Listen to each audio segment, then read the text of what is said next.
Where has modern herbal knowledge come from? What has been taken away from African American herbals without proper recognition? Whose ancestral traditions and knowledge have been excluded from herbalism? It's Marcos Luis. This is OneMicNite, the podcast that brings you stories of artists and people and their personal journeys, helping to guide, answer questions, and motivate you in life. My guest today, I'm very happy to have. She is an herbalist, an aromatherapist, among many things. But she's here today to talk to us in accordance with Black History Month. So hopefully we're going to learn a few things. Please welcome Carolyn Jones to the show. How you doing, Carolyn? Hi, how you doing, Marcos? I'm doing well. Thank you so much for coming on the podcast. Thank you for having me. Listen, I have questions. Go. The first question is, who is Carolyn Jones? Okay, well, Carolyn Jones is a woman, a mother, a grandmother, a great-grandmother, and also an educator and an herbalist. I've changed many hats throughout my life, and I'm very pleased with the hat that I'm wearing in this moment, which is one of projecting messages that help people consider self-healing. Like that. Mm-hmm. I like that. So it's been a transformation throughout the years and knowledge and everything to bring you to this point right now so that you can give some knowledge in some areas. I like that. Mm-hmm. So talk to us about what you do. What is an herbologist, an herbalist, excuse me? Mm-hmm. It's both. Well, what I do is I study and research with those who are master herbalists, clinical herbalists, and also with organizations to discover and explore nature in its green form. You know, a lot of people don't realize you can eat flowers, okay? Right. And that there are energetics and homeopathic medicines that are made up of flowers and substances in nature that we wouldn't even think would be a medicine. Talk about it. I like this because, see, you consider yourself, like I consider myself a modern man. I don't think about things like that. You know what I mean? And, you know, it's a back to nature that we're doing for medicinal purposes, for energy, for, you know, whatever comes along with it. Yes. Right. And I think we've gotten too caught up in the idea of modernism because nature will always be more modern than we are. That's right. It's always inventing. As a matter of fact, it's ahead of us now with this coronavirus. Oh, really? Right. Because we are scrambling to find a solution for longevity. Yes, you're exactly right.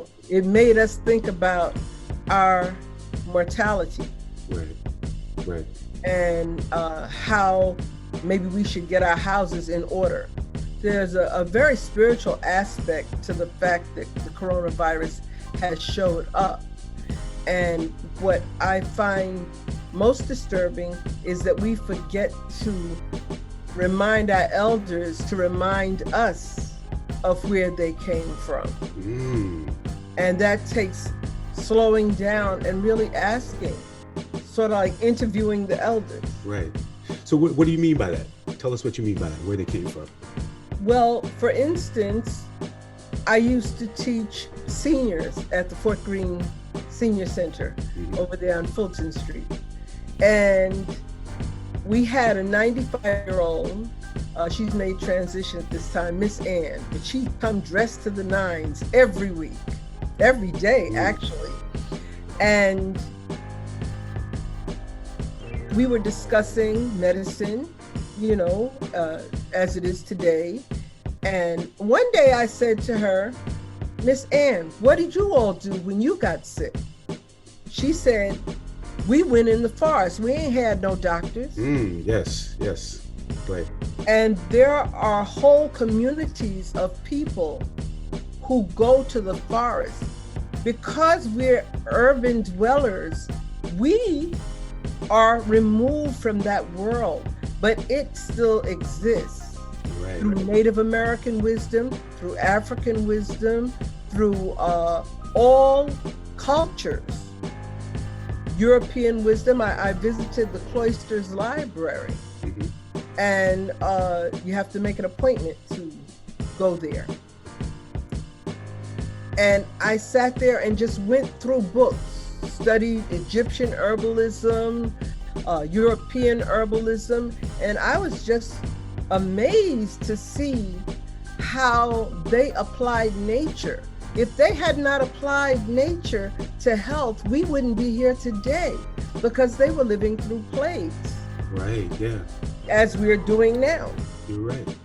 So you're talking about, the purposes, the medicinal purposes coming from the plants that, say, were from Africa, that, that were brought over from, with the slaves in order to heal. That's right. Yeah. And as a matter of fact, I have a webinar called The Healing Project, Pandemic Series. And in the upcoming session, we will have Ola Abasi, who has dedicated her practice, her herbal practice, to making sure people know the herbs of indigenous nations. Yes, yes.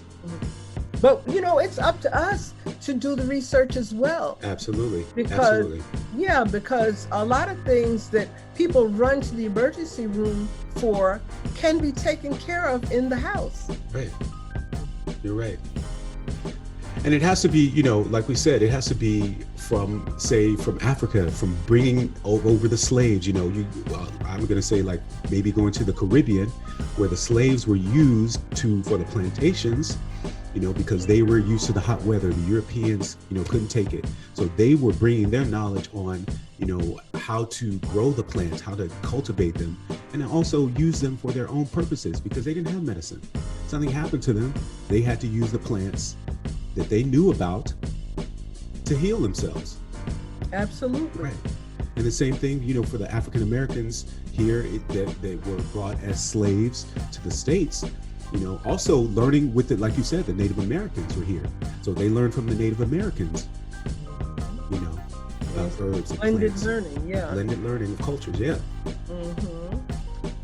And what I found very interesting, and it took me aback to know this, I went to a presentation through the American Herbalist Guild in 2019, and one of the presenters taught us that cottonwood was used to create abortions. The slave women would chew the cottonwood to abort the master's babies. Oh, wow. And there was one slave in particular who couldn't stand the slave the master kept pairing her up with. And they didn't understand why she wasn't getting pregnant. And she had been chewing cottonwood.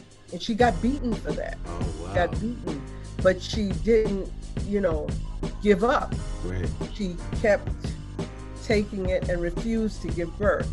So there are a lot of untold stories that it would be incumbent upon us as a people to dedicate ourselves in one aspect. You won't know everything in one life. Right, yeah. But be curious enough to know and not be hypnotized by the modern day experience. Right. What people tell you. Right. Yeah. And see for yourself. Yeah. We have Schomburg, the Schomburg Library of Research up in Harlem. And you could spend a whole day there and pine away to come back again because they closed too soon. Well, now we can't go. But right. we don't even have to get dressed to go to the library now. We can pull it. Tap it in online. Yeah, absolutely. So you have a little something to show us today. Oh, I would love to share. Please. And for those of you who are listening to the podcast, please make sure you check us out on YouTube at OneMicNite. So take a look at the visual that we have to go along with this conversation. Mm-hmm. Would you give me permission? Absolutely. Mm-hmm.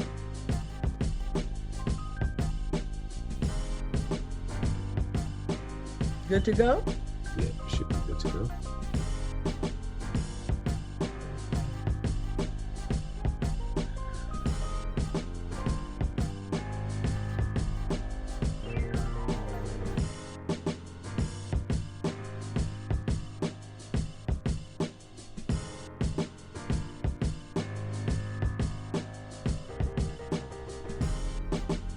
Okay.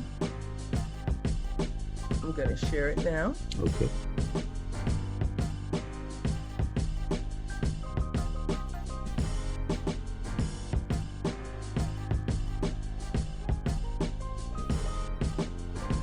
Okay.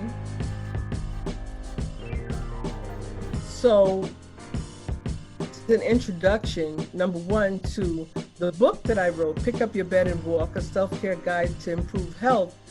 As a result of teaching the seniors, because I would go in and teach about the various herbs, and they would ask me the next week, what was that herb you were talking about? So I compiled that A to Z handbook that they could actually look through. It's very comprehensive, and take to the herb store with them once they found out what issue they wanted to address. These hands are the hands of a 95-year-old woman at the Willoughby Senior Center. It was her birthday, and she had gotten her nails done. So I said, "Oh, Miss Georgiana, model your hands for me." Beautiful. So she placed them there and very beautifully displayed fingers that have seen a lifetime. Yes. You see that. You see the stories that are in those hands. Yes. Mm-hmm. And the woman holding the bush is Emma Dupree, and we're going to meet her in a minute as she's picking herbs. She has made transition at this time. She was in her 90s when she made transition. And the hands you see below are just an illustration of a farmer's hands, someone who tills the ground, who's familiar with the earth. Because if you ask children where food comes from, they'll say the supermarket. You're exactly right. You're exactly right. Mm-hmm. Okay. This is a picture of some of the seniors that I've worked with at Fort Greene Senior Center. And that wall, that mural, has been painted over. So I'm so happy that I was able to capture that image, because that's our history. That is our history back there. Never erase our history. Absolutely. And it was definitely a metaphor for how we need to get back. We really have to look back. And this is Miss Ann, the woman I was telling you about, who said, we ain't had no doctors. Yeah, and Mr. Jack, and I put this picture there to really show elders don't stop living just because they're elders. They're having a good time, they're dancing. She has on her hula skirt. Yes, she does. And a smile like the sunshine, isn't it? Yes. And she was always that way. I'm also going to put the link to this Fort Greene Center Senior Center in the bio of this episode, because I want any of you artists who are out there who can go over and spend some time, and bring some joy and, music and crafts and arts or whatever we can do. I want you all to go over there and do that. Oh, that would be beautiful. Of course, they're closed now, but when we climb out of this pandemic, that would be wonderful. I was always looking for people to come and share their time with the seniors. As a matter of fact, my Zoom master, she has a bachelor's in cybersecurity, Imara Magdor. she would come and visit them and update them, because I had her in my public speaking class. I used to teach public speaking. Okay. And she would come and update them, oh, she studied in China for a year, and she, and they would love to hear her stories. So they watched her grow. I believe in intergenerational education. Absolutely. Absolutely. Here we have a picture of Emma Dupree standing strong against her plants. She was born in July 4th, 1897, and she died on March 12th, 1996. She was actually born in North Carolina, and from the time she was 3 years old, she was said to be interested in plants. The elders called her Little Medicine Thing. I love that. I love it. And they would watch her as she wandered around picking plants, tasting them, and spitting them out. So she was a born herbalist.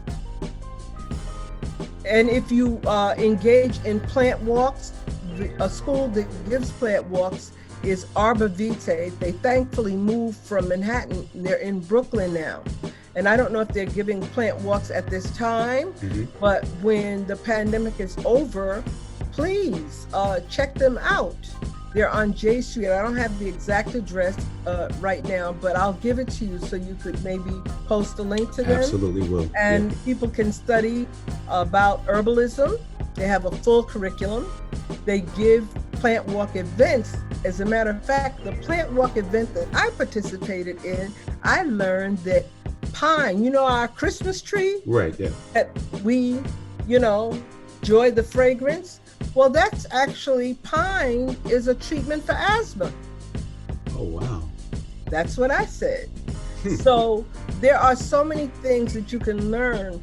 Looking from the outside, a person who's interested in having their senses stimulated in a very aggressive way all the time, they may look at that and say, that's boring. I don't want to do that. But you would be surprised the fascination that's hidden in life if you just slow down. Absolutely. Yeah. So as an adult, Emma Dupree became known as a woods gal, a granny woman, an herbalist, and a traditional healer. She actually birthed many babies. The community came to her because she cultivated garden-grown pharmacy. Okay, and she formulated medicines from herbs like sassafras, horseradish, mullein, rabbit tobacco, catnip. Okay, she made teas, tonics, and salves, and gave people herbal advice. So I want to ask the audience to ask themselves, what season are you in? Are you in spring season, feeling like you're in winter season? Are you in winter season, feeling like you're in the summer season? Are you in the fall season, feeling like you're in the spring season? Really look at the seasons and match them to yourself and your physical development and your ability to withstand stress, because that's what we're surrounded by. And we have to constantly detox ourselves of stress and detox our colons. We can cheat, but you must cleanse your colon. Absolutely. Okay? And cheating shouldn't be a lifestyle. It's cheating for the moment, if you must cheat. Right. Okay. So, I would say at this time, I'm 71 years old. I'm in my winter season and I feel very summery, I like that. I like that. I would have to say the same thing. I'm in my winter season and I'm in my summer. Yeah. I'm in my summer. This is a good time. It really is. It is. It's, aside from the pandemic that's happening, it's like the worst and the best of times at the same time. But the mental state is summer. That's right. That's right. And the physical state, that's what we strive for, to be in our summer season. Right. So apple cider vinegar, I just wanted to share, is high in magnesium, phosphorus, and calcium, and it addresses gout. It balances the pH of the skin and the vagina through hydrotherapy. If you run bath water, and listen to me, I should have said of the genitals, because men carry yeast infections as well, and they can share them from partner to partner. So a bath of a cup of apple cider vinegar in the bath will balance the pH of the genitals and the skin. Got you. It also relieves itching scalp. Interesting. That's true. There's been a movement lately for a lot of people to have apple cider vinegar. I know there's a special diet that people do, and there's also people have started drinking kombucha, which has apple cider vinegar in it as well. Yes, and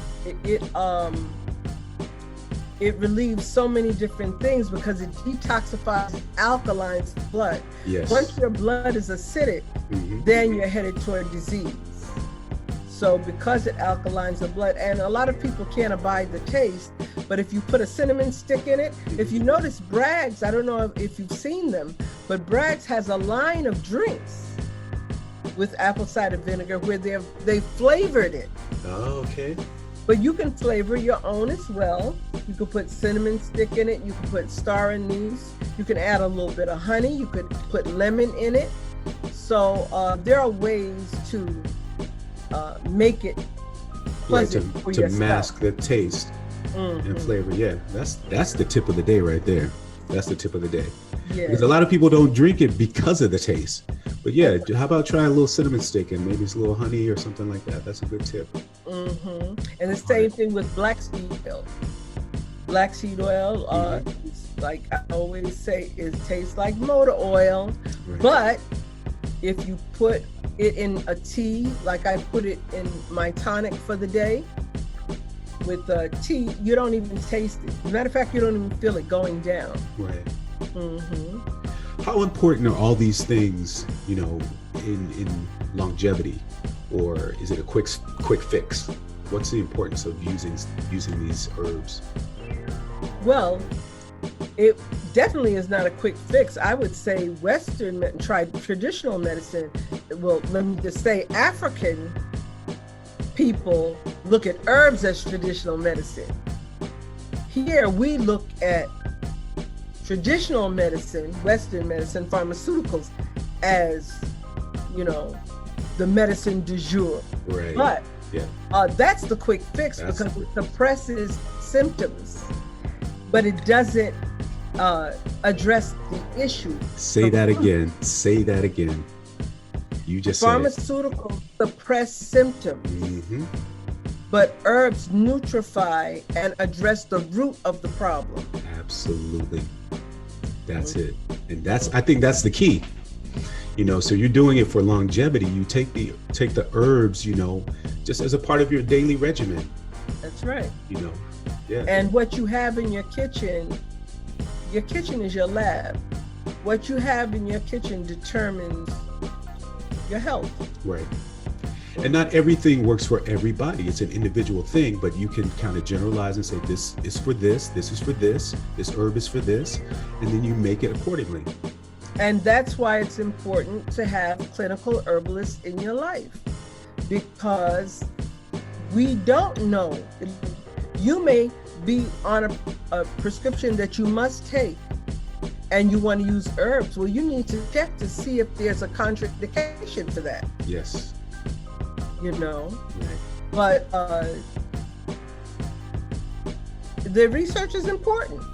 Do the research, because you have one body. Right. You may as well keep it in good shape. Right. And there's got to be some truth to using herbs, because otherwise we wouldn't be here. They didn't have modern day medicine back then. They were using herbs and plants. And they came up with the solution through those herbs and plants. That's right. Well, that's the truth. They came up with the pharmaceuticals through herbs and plants. Absolutely. Because white willow bark, they would never have invented aspirin if they didn't find white willow bark. That's what aspirin is white willow bark. So if you take white willow bark, you won't have to drink it every 4 hours like you would have to take an aspirin. Right. Interesting. Okay. To complete my explanation of apple cider vinegar and its uses, I recently found out, because I started getting a slight sore throat, that I could mix some salt with the apple cider vinegar and gargle with it. And it took the soreness away right away. Right. That I knew. That is a, that's a good one. Yeah, that I did know. I just found out about that one. So it also reduces gastric bloating, lowers blood pressure, and relieves arthritic pain. And that's also a form of gout. If you drink apple cider vinegar during a gout attack, it will subside. And if your joint is swollen from gout, if you do a soak, say like it's your foot or your hand, if you do a soak in apple cider vinegar, it will take it down.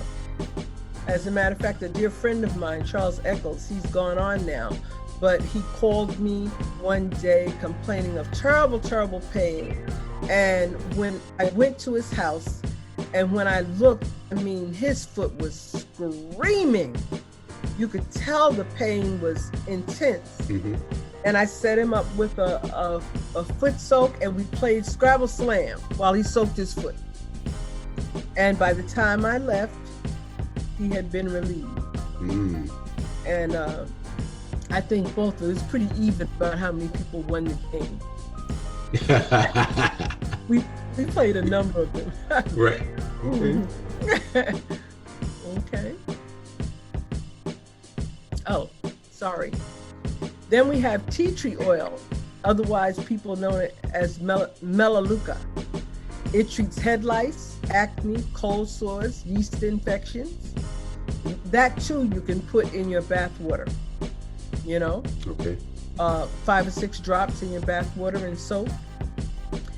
Hand and foot fungi, athlete's foot. People don't need to have athlete's feet. And also going to the salons, people get those funguses on their hand, and they're very hard to get rid of. So, you know, it's important that people make sure that they check to make sure that the utensils are being cleansed adequately, but also in watching what you eat, it triggers the fungus, I understand. So it goes hand in hand. Sinusitis, gout, jock itch, hemorrhoids, joint pain and inflammation, and it too can be used as a gargle for throat health. Okay. I was just going to ask you, how do you take the tea tree oil? Is it an actual oil or is it? It's an oil. Okay. But you only, if you're going to gargle, you only put a couple of drops in it and you don't swallow it. Okay. You gargle it, and that's also good for gum health, you know, because it cleanses bacteria. It's a natural antiseptic. And hemorrhoids are actually stagnated blood in the vein. And I found out from my master class, I did not know this when they were talking about stagnation, that a vagina can get hemorrhoids as well. Yeah, I would imagine, yeah. Yeah, because it's a swollen. Yeah. And cramps come from stagnated blood. So this particular workshop talked about moving the blood, herbs that move the blood. Okay. Yarrow is known as the mother of all wound healers. It's an anti-inflammatory, antibacterial, and cleanses toxins. Everyone needs to have yarrow in their home at all times. Okay? You can gargle with it, you can drink it, you can make a tea to put in your bath water with it, but it definitely addresses problems with the skin and internal disturbances.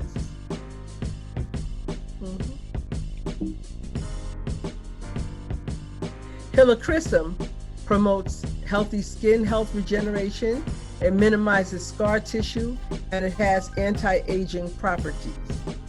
Okay. You get a little bit of that. I need some right around here around these eyes. Yeah. Put it on and lay down and take a nice nap. Yeah. Can't go wrong. Look like a 12-year-old. Why not? And it's great for it comes in oil and herbs. Okay. So what I do when I am ready to oil myself after bathing, I have some helichrysum oil already prepared. The base being either jojoba or olive or both. Okay. And I also use neem oil because neem oil is an antiviral oil. Especially in this time of the pandemic, I put it in whatever lubricant that I'm using for my scalp so that I could have the neem oil in protecting my scalp and my skin. Okay, I like that. And I just want to urge everyone to listen to their ancestors. If you don't have elders around you that are interested in herbs or know about the herbs, study and bring them the information because they need relief.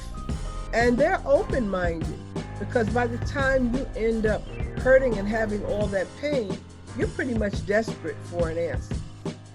Right. Absolutely. And like we said, it's our history. It's been there since the beginning. It's the truth. That's right. So the Healing Project Pandemic Series, this is my website, www.behealed.info, runs monthly classes. And the upcoming class is February 17th at 11. And even if a person can't make the live class, the classes are always available. And this month, we'll be featuring Ola Abasi, the woman that I mentioned to you before. She's a medical herbalist and educator. And the topic will be detoxification of the genitals. So we'll be talking about the myths surrounding male and female genitals and the herbs that help strengthen and preserve them. I like that. That was going to be my next question because, like I said, I'm a modern man and we don't usually lean towards this type of healing or, it's mostly women. So how do we get the men on board?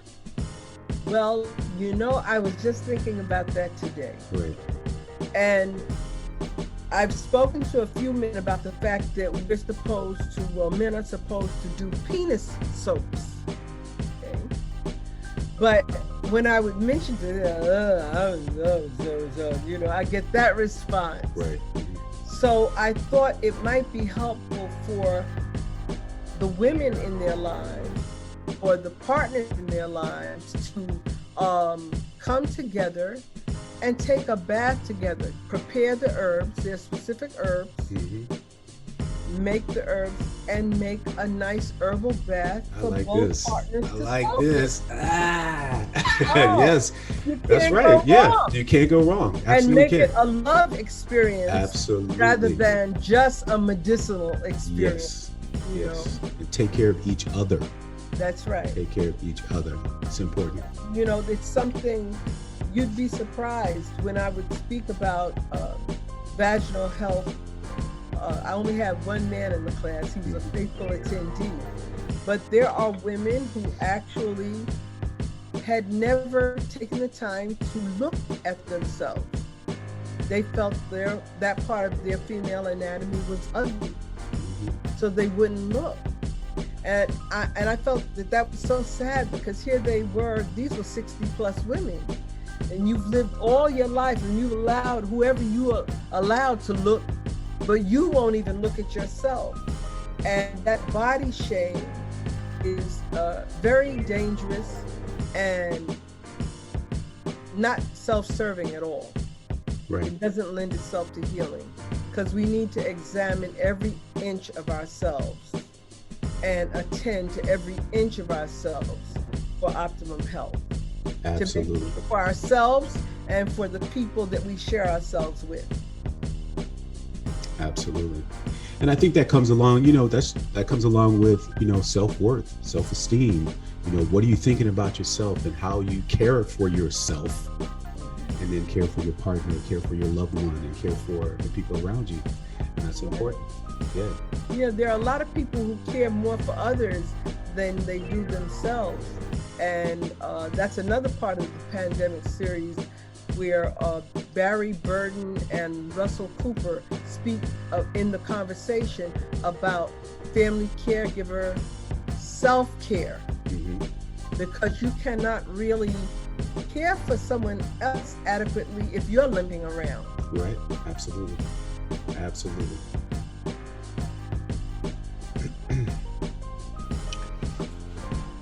All right. So tell us where we can find you. Where can we find more information about you, and make sure that we link up so we can go to these series and help ourselves?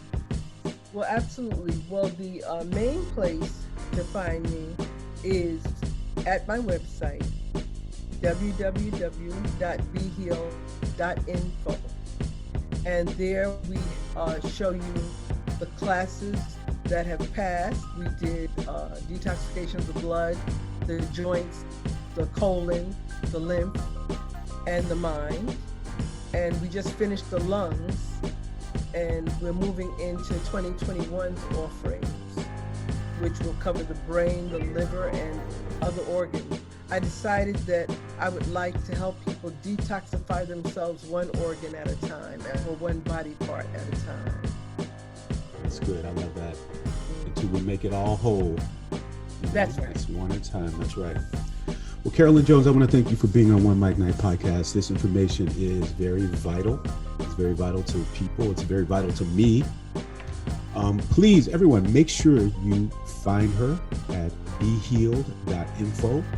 Check it out. See what she's doing. Go to some of these series. Take care of yourself. Take care of others around you.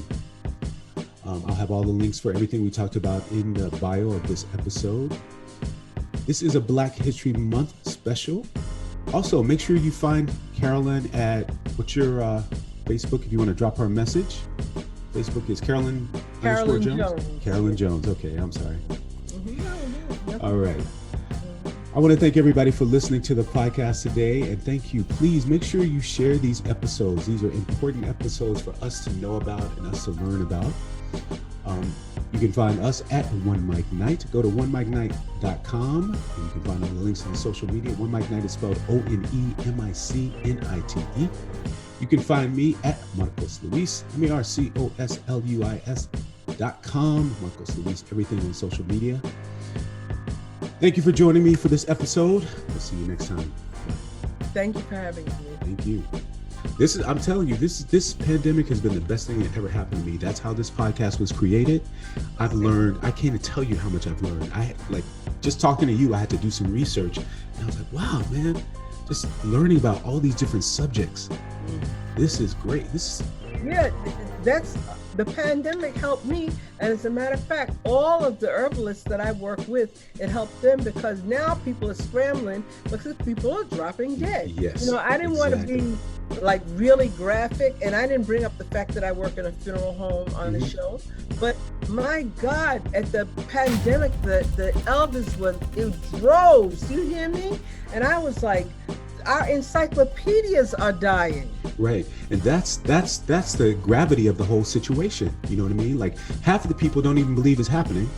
And the other half are like you, who work there, the doctors, the people who work in the funeral homes, it's a conspiracy theory. It's not really happening. Why are these people talking about COVID? It's not.